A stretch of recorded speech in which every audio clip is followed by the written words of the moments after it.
Ok, bonsoir à tous. Alors, dernière présentation de la journée. Je suis ravi de terminer parce que je pense qu'à travers ce que je vais présenter, c'est-à-dire un créaton, comment s'est déroulé un créaton, je reconnecte à la première présentation de mes collègues du CIUS de tout à l'heure. Vous avez parlé beaucoup d'idéation et d'étapes, des étapes qui suivent. Nous, dans cet atelier où on a convié des étudiants à réfléchir sur des solutions d'e-santé, on n'a pas pu, bien sûr, prototyper en un week-end. Et donc, on est parti du début de la partie phase d'empathie jusqu'à la partie idéation. Mais comme je vois que sur vos slides, vous aviez mentionné Créaton, ben voilà, on est dans le thème.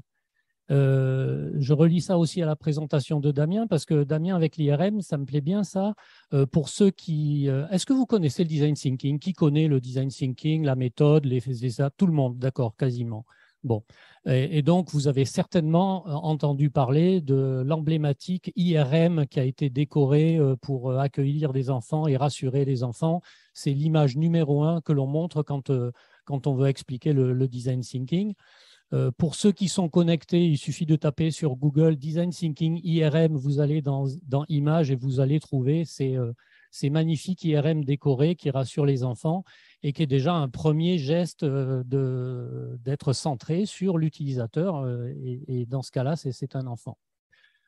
Donc, au mois de mai dernier, j'ai travaillé avec l'ICE, alors l'Innovation Center for Entrepreneurship, qui est une antenne de l'Université Côte d'Azur et qui accompagne les étudiants dans l'entrepreneuriat et qui fait beaucoup de design thinking. Notamment, ils ont un programme qui s'appelle Sugar, qui convie des étudiants à suivre un projet coaché par des personnes issues de l'entreprise et qui sont aussi coachés par la Stanford University, la Stanford Design School plutôt. Et même un voyage est prévu pour eux en cours de processus. Donc, j'ai travaillé avec ces personnes-là pour concevoir cet atelier sur 2 jours. Et alors, avant de commencer la présentation, j'ai trouvé le domaine tellement intéressant. Moi, je fais du design thinking et ça s'applique à n'importe quel domaine, mais j'ai trouvé que le domaine de l'e-santé était particulièrement intéressant et donc je suis allé aussi voir, alors marche avant, marche arrière, je suis allé aussi voir d'autres événements. Alors malheureusement, c'était après mon atelier, mais à la limite, moi, je ne suis pas censé être la personne qui apporte des solutions ou des éclairages ou mon expertise, mais puisqu'on est tous là réunis autour de ce sujet de la santé, ben, sachez qu'il y a la Maison de l'intelligence artificielle qui a fait en juin dernier des présentations très intéressantes sur des solutions de santé. Il y a la rencontre de la Silver Economy où des jeunes entrepreneurs proposaient des solutions. Donc, il y avait un concours, un jury, comme dans le créaton que je vais vous présenter ici. Le créaton cigarette du CUIS, auquel je n'ai pas pu participer mais, à cause d'un changement de date, mais fait partie un peu de cet écosystème de la santé dans la région. Et puis, à noter aussi Telecom Valley qui a réveillé la communauté e-santé depuis le mois de mai dernier aussi. Et je crois qu'on en est à 2 ou 3 sessions déjà où la deuxième, voilà, où on commence à, attraper tous ces sujets de l'e-santé. Donc, voilà. Et en plus, je pense qu'il n'y a pas tout ici, mais j'ai eu l'occasion d'assister à ces choses-là et de m'intéresser un petit peu à ce domaine de l'e-santé que je trouve particulièrement intéressant et dans lequel le design thinking eh bien, est un outil puissant. On l'a vu tout au long des présentations de la journée. Alors, comment cet atelier a vu le jour? D'abord, parce que des associations, donc 3 associations, l'association des diabétiques des Alpes-Maritimes, l'association qui accompagne les personnes qui aident les gens malades ou handicapés dans leur famille, et puis une autre association sur une association qui s'appelle YELS, qui fait de la prévention sur les comportements sexuels chez les jeunes. Donc, ces trois associations se sont adressées je pense que c'était à la mairie de Nice, et puis s'est organisé cet atelier autour d'un certain nombre de partenaires. On avait beaucoup d'étudiants de l'Epitech, des développeurs, hein, bien sûr, l'Université Côte d'Azur avec l'antenne ICE qui chapeaute l'organisme Pépite PACAS, le CIUS était représenté. Voilà, donc tout un tas de partenaires qui ont permis à cet atelier de voir le jour. Télécom Valais était aussi partenaire de cet événement. Donc, on était en plein dans ce genre d'événement autour d'un sujet qui est la santé et plus particulièrement l'e-santé. Alors, il y avait un jury, c'est-à-dire que là, c'était des étudiants qui, pendant 2 jours, devaient plancher sur des problématiques qui étaient soumises par ces 3 associations. Et à la fin, chacun devait pitcher devant ce jury-là. Et puis, il y a eu des lauréats et qui ont permis à certaines équipes de continuer sur leur projet.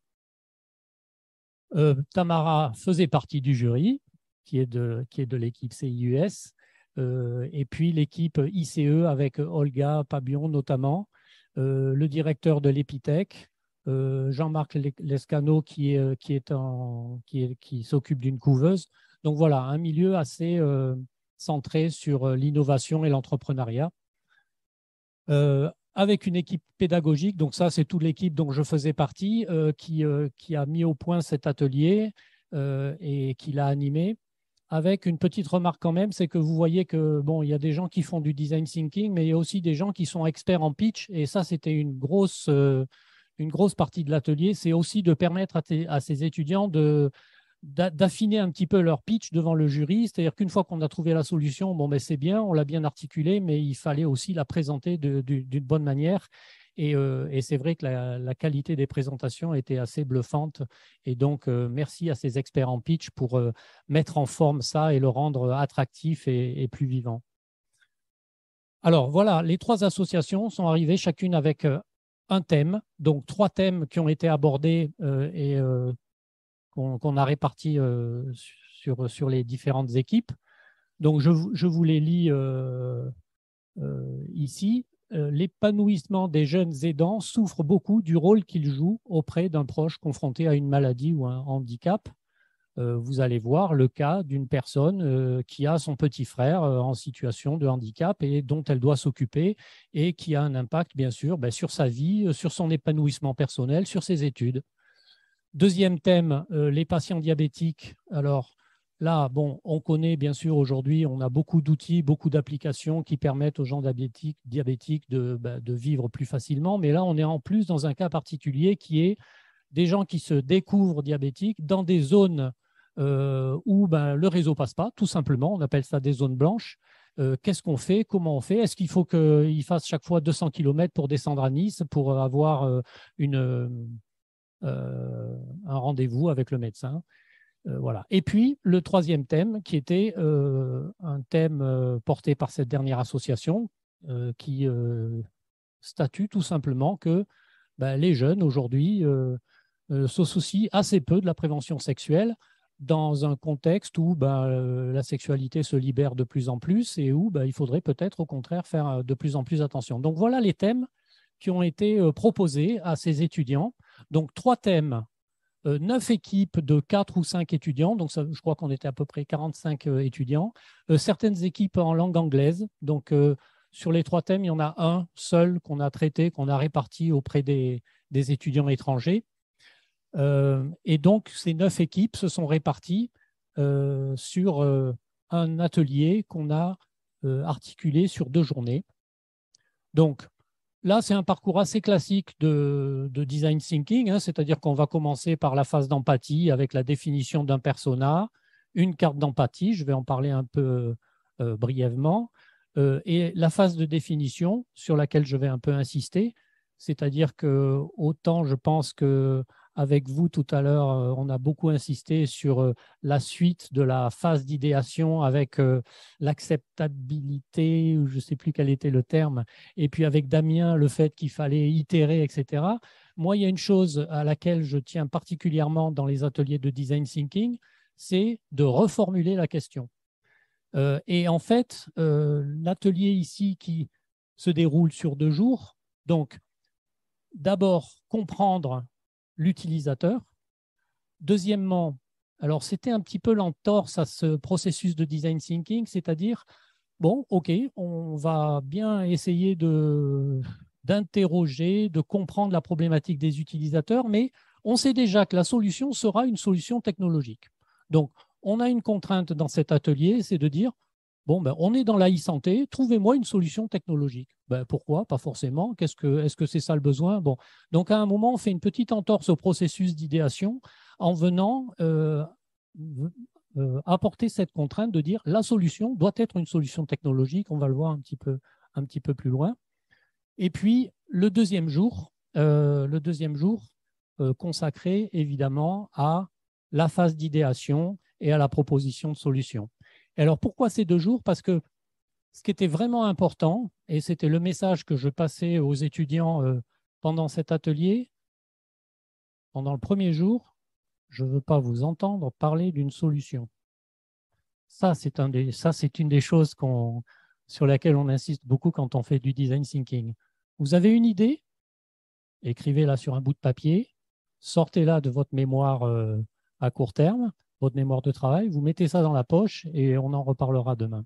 Donc, voilà, l'idée, c'était vraiment de séparer la partie je redéfinis la question, je redéfinis la problématique de la partie je peux me laisser aller à imaginer plein de solutions possibles par rapport à ces problématiques proposées par les associations. Alors, très peu de prototypage, hein, on n'a pas eu le temps. Imaginez, je fais le commentaire déjà tout de suite, mais dans les solutions technologiques, on va bien sûr avoir des solutions qui utilisent l'intelligence artificielle, puisque l'intelligence artificielle, ça peut tout faire. Mais le problème de l'intelligence artificielle, c'est que, comme on l'a vu, pour apprendre à un système d'intelligence artificielle, il faut 3 jours, il faut 1 mois, il faut 1 an. Donc, on ne peut pas intégrer ça dans un créaton. Donc, évidemment, la partie prototype n'était pas la partie essentielle de cet atelier. Alors, chose sur laquelle moi je souhaite vraiment insister, c'est la phase de définition qui pour moi est le point charnière dans un atelier de design thinking, à savoir comment reformuler la problématique parce qu'on l'a mieux comprise, parce que la problématique elle a été exprimée par les associations, comme vous l'avez vu sur la slide, thème numéro 1, thème numéro 2, thème numéro 3. Mais ça, c'est la façon dont les gens expriment les choses. Et nous, designers, on va aller creuser, on va aller mener des interviews, on va aller faire tout le travail d'observation pour essayer de comprendre et de reformuler cette question-là. Donc, premier jour, on travaille sur la question. Et la question, c'est une question, tous ceux qui ont fait du design thinking le savent, c'est la fameuse « How might we ?» Comment pourrions-nous aider Albert, Sophie, Henriette à mieux vivre son expérience, etc. Alors, avec ici la contrainte, c'est que le comment pourrions-nous, ben oui, on se le pose de façon très ouverte au début, mais à un moment, si on veut inclure cette phase technologie, il va falloir transformer cette question comment pourrions-nous en comment la technologie, telle technologie pourrait nous aider à faire ceci et cela, et c'est ce qu'on va voir dans cette présentation-là. Donc, ce que je vais vous montrer là, je ne vais pas faire de discours, j'ai pris quelques photos, quelques captures de paperboard et je vais vous montrer ça comme ça, mais je vais un peu insister sur le passage du comment pourrions-nous à comment pourrions-nous plus, parce que ben voilà, c'était un peu l'aspect particulier de cet atelier avec ces étudiants. Donc, en Patymap, phase de définition avec la question comment pourrions-nous. Je vais vous montrer quelques journées map et puis les solutions que les étudiants ont proposées en fin de week-end. Bon, ben voilà, là c'est clair, hein, je pense que on a bien compris que le comment pourrions-nous, c'était le point charnière entre la première journée et la deuxième journée. Alors bon, je ne voulais pas, puis j'ai rajouté cette slide, du coup je l'ai numéroté 0, mais je voulais quand même, vous montrer la persona de Sophie, 22 ans, qui est étudiante et qui a un frère qui est atteint d'insuffisance moteur. Alors pour la petite histoire, cette personne n'existe pas. Si vous allez, j'ai appris ça à la maison de l'intelligence artificielle, je vous le passe parce que j'aime bien, c'est assez croustillant.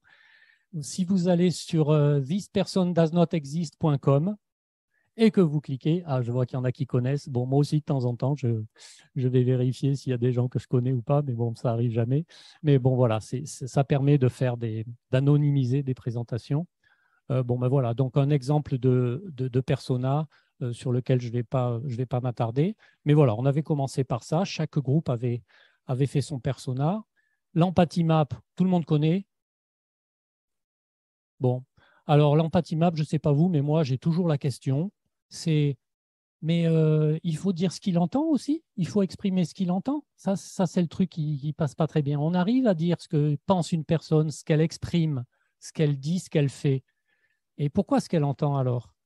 Et je pense que je rejoins le commentaire d'Alexandre, c'est en fait, il faut donner les choses telles qu'elles arrivent. Si vous savez que la personne, vous voulez exprimer quelque chose qu'elle a entendu, vous le faites parce que ce qui est important, c'est le fond, c'est pas la forme. Et on a toujours cette tendance à transformer, à dire ah oui, elle a entendu ça, donc elle pense ça, ou elle dit ça, donc elle pense ça. Non, vraiment, la carte d'empathie, c'est pour capturer les choses le plus immédiatement possible. Donc, pas d'interprétation, on reste sur le fond. Voilà, je voulais rebondir sur ce commentaire parce que je trouvais ça tout à fait pertinent.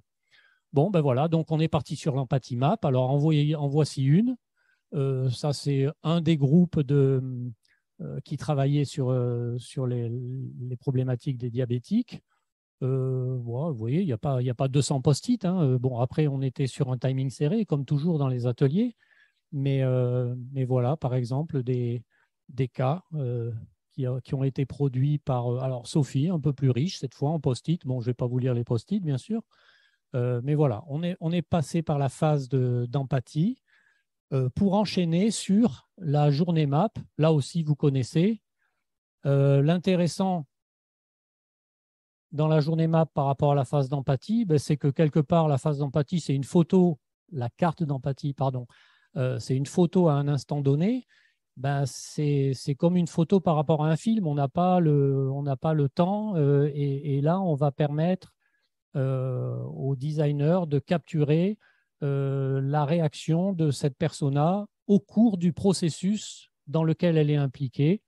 Donc, bah, vous connaissez, hein, je ne vais pas faire la leçon théorique sur ça, mais du début à la fin, que ce soit de l'étape 1 à l'étape 5, que ce soit, par exemple, bon, bah, tout simplement la phase avant, la phase pendant, la phase après, on va capturer tout ce que notre utilisateur pense, dit, ressent, avec quoi il interagit, pour en déduire bah, des connaissances de cet utilisateur. Donc, pendant cette première journée, il y avait des gens de l'association qui étaient avec nous.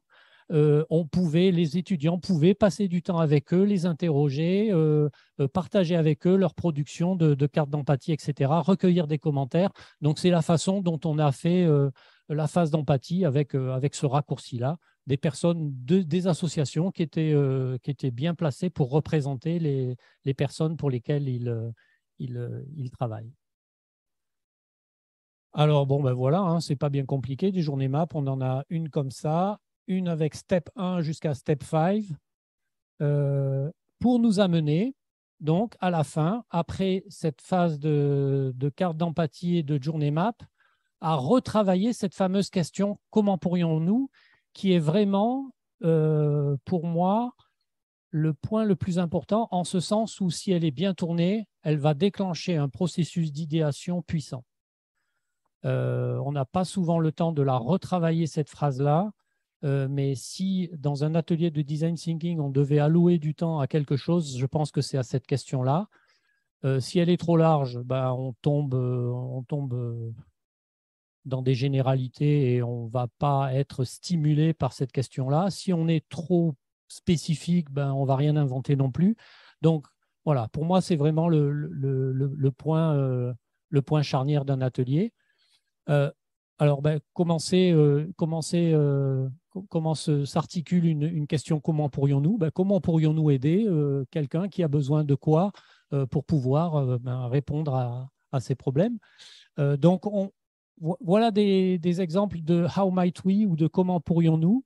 J'ai pris un exemple par association pour ne pas prendre trop de temps, mais comment pourrions-nous aider Sophie, une jeune étudiante qui doit s'occuper de son frère handicapé et qui a besoin de se détendre et de se développer, mais qui a peur de ne pas réussir les choses, de demander de l'aide, à obtenir les clés pour gérer sereinement diverses situations de crise. Bon, un peu long, ça se retravaille. J'ai plusieurs versions de cette question-là, mais je ne vais pas vous les passer. Mais vraiment, là, il y a un travail d'équilibre à trouver autour de cette partie-là. Si je prends la deuxième, c'est comment peut-on aider Madame 15, elle s'appelait vraiment Madame 15, qui se découvre atteinte de diabète, vivant dans des endroits reculés, à obtenir des soins médicaux et à garder le contact avec des médecins. Et puis, troisième exemple, comment pourrions-nous aider Adrien, un jeune homme bisexuel qui a de nombreux rapports non protégés, à s'intéresser et à s'impliquer dans la protection sexuelle? Donc, voilà le point de départ de la deuxième journée pendant laquelle les étudiants sont partis dans la phase d'idéation. Alors non, j'oublie le plus important, c'est que ben, entre la première et la deuxième journée, il y avait cet aspect technologie. Donc, les étudiants ont eu des présentations sur les outils technologiques qui sont utilisés dans le domaine de la santé. On a eu des chefs de projet qui travaillent dans le domaine de la santé.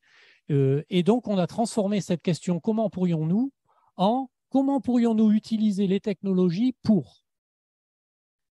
Et là, il y a un deuxième écueil qu'il faut absolument éviter. Alors moi, je sais parce que je le vois quand en ce moment, j'enseigne le design thinking dans une école et on en est à la phase de définition. Donc, on est en train de rédiger les How Might We et j'entends le commentaire qui est « Ouais, non, mais en fait, il suffira de faire une application pour… » Et donc, ce réflexe de dire, bah oui, de toute façon, on va toujours trouver une application, puisque de toute façon, aujourd'hui, dès qu'on a un besoin, on trouve une application pour le satisfaire. Donc, on a ce réflexe qui fait que on va bêtement penser que, bah oui, il suffira d'une application. Aujourd'hui, c'est aussi, bah oui, il suffira de faire un truc avec l'intelligence artificielle qui va nous permettre de trouver une réponse à ceci. Donc, à un moment, c'est vrai que cette question-là, elle est assez biaisée et il faut être prudent par rapport à ça. Mais vous verrez que malgré tout, on est arrivé à d'assez bons résultats. Mais voilà, prudence sur la façon dont on va introduire ce biais technologique dans le processus d'idéation.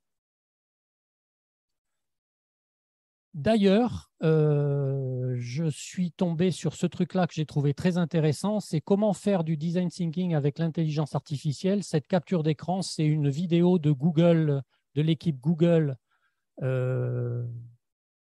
Intelligence artificielle sur YouTube, où effectivement, ils posent le problème, exactement le problème sur lequel j'insiste aujourd'hui, c'est le how might we, bon, qui est notre comment pourrions-nous, eh bien, devient pas comment pourrions-nous utiliser les technologies ou l'intelligence artificielle dans le cas de cette équipe Google, mais comment l'intelligence artificielle peut résoudre ce problème de façon unique.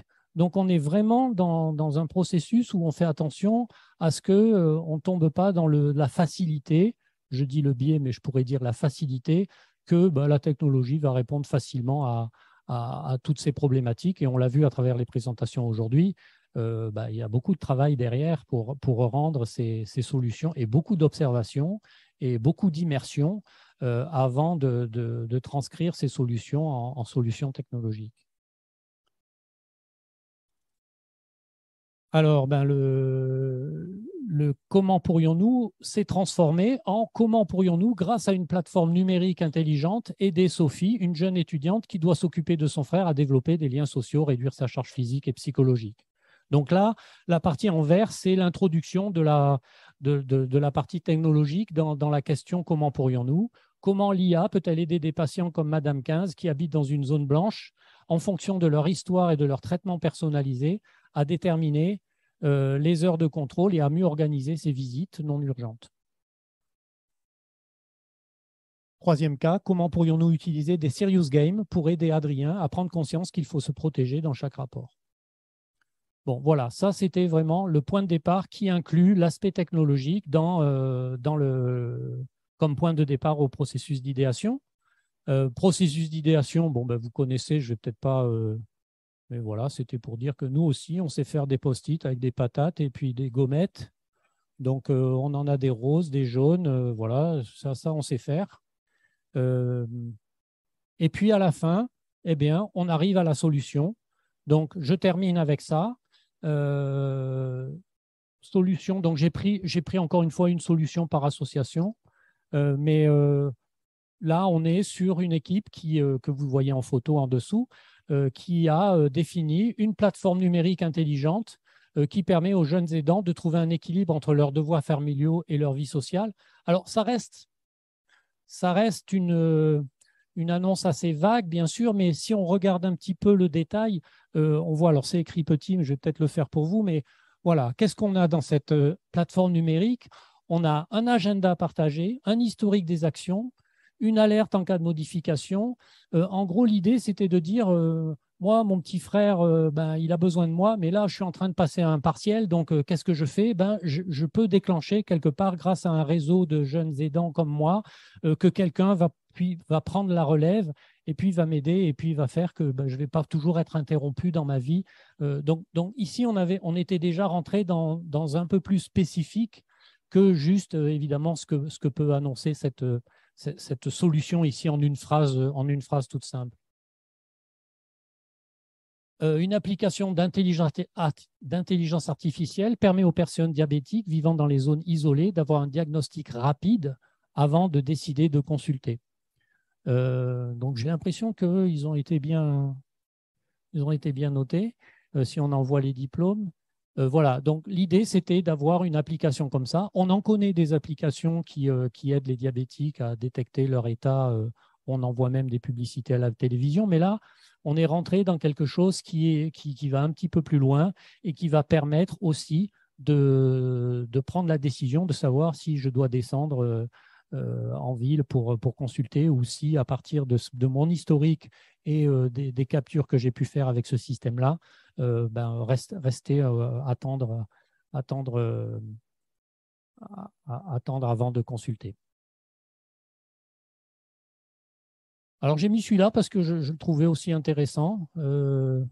C'est un système embarqué qui se connecte sur un réseau alternatif. Alors, ben, pourquoi pas dans les zones où il n'y a pas de réseau, est-ce qu'on peut… Alors, voilà, il y a quelqu'un qui connaissait quelque chose qui s'appelle LoRaWAN, qui est un système, qui est un réseau alternatif qu'on peut installer dans les montagnes. Alors, bon, peut-être qu'on pourrait utiliser Starlink, en fait, hein, finalement, c'est peut-être un peu l'équivalent, à savoir lequel est le moins cher. Mais bon, voilà, une équipe a imaginé ce genre de solution pour pouvoir rester connecté et appartenir à un réseau social, à une communauté. Et puis, les équipes qui ont planché sur l'association YELS ont conçu un jeu en ligne, un gaming qui favorise la modification des comportements et qui aide les jeunes sur le long terme à promouvoir la santé sexuelle. Bon, voilà, 4 exemples d'équipes qui ont produit des choses. Alors, encore une fois, en rentrant dans le détail, on voit des choses qui sont plus intéressantes.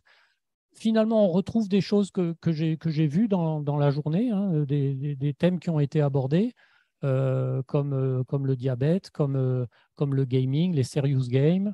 Donc, quelque part, ces étudiants étaient pas si loin de ce que j'ai entendu aujourd'hui. Et c'est un peu la conclusion que je voudrais apporter à cette présentation. C'est la première chose, c'est ben, cet atelier était visé au départ à permettre à des étudiants de découvrir la méthode Design Thinking, donc qui ne connaissaient rien à cette méthode-là, et comment en 2 jours, on amène 45 étudiants à pondre des choses qui ne sont pas si loin de ce que j'ai vu aujourd'hui. Donc moi, je suis chaque fois bluffé de la puissance et de l'efficacité de ce parcours design thinking. L'autre chose, c'est que ça ne se voit pas sur les slides, mais oui, ce sont des solutions technologiques, mais alors ce n'est pas non plus ultra futuriste, hein, bien sûr, hein, mais ça reste profondément humain. Alors ça, c'est difficile à partager sur des slides, mais euh, le vivre, animer un atelier sur 2 jours avec des étudiants qu'on met un petit peu sous pression parce qu'il faut tenir le timing et qu'il faut aller préparer le pitch pour passer devant le jury avec l'adjoint au maire, à la santé, etc. Blabla. Il y a un peu de pression, eh ben, ils s'en sortent plutôt pas mal. Et voilà, ne serait-ce qu'à travers la conduite de l'atelier et puis les solutions qui sont proposées, ben, on est centré sur l'utilisateur et on est sur des choses qui sont profondément humaines. Et je crois que c'est tout. Merci.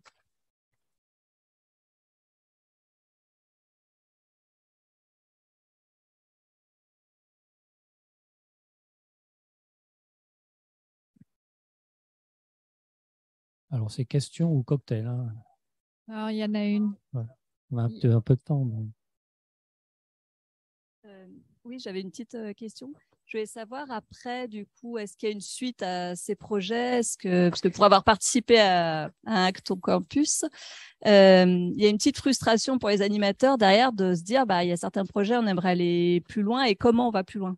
Avec quelle Eh oui, ça, méthodologie? c'est la frustration du facilitateur. Je suis bien d'accord.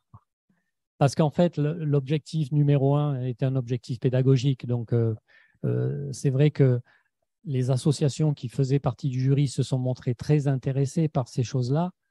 Après, ont-ils donné suite de leur côté? Comment ça s'est passé? Moi, je n'ai pas été recontacté ou je n'ai pas eu de nouvelles de leur part, même si on s'est échangé nos adresses, etc. Donc, je pense que ça serait à elles, à ces associations, de se dire, bah oui, ça c'est un point de départ vers quelque chose sur lequel on peut capitaliser. Mais je n'ai pas la visibilité là-dessus et j'ai entendu dire oui, il y a une association qui est partie sur un sujet, mais après, les étudiants eux-mêmes en sont restés là. C'était vraiment dans un esprit pédagogique et même si, je dois le dire, mais dans ce groupe d'étudiants, il y avait des étudiants que j'ai retrouvés, moi, dans le programme Startup Entrepreneuriat. Donc voilà, pour eux, c'était plus une démarche pour dire, bon voilà, dans cette démarche d'entrepreneuriat, ce type de méthode m'intéresse. Mais oui, l'animateur qui fait des ateliers et qui, derrière, ne voit pas de suivi auprès des entreprises, ça reste, ça reste un vrai sujet.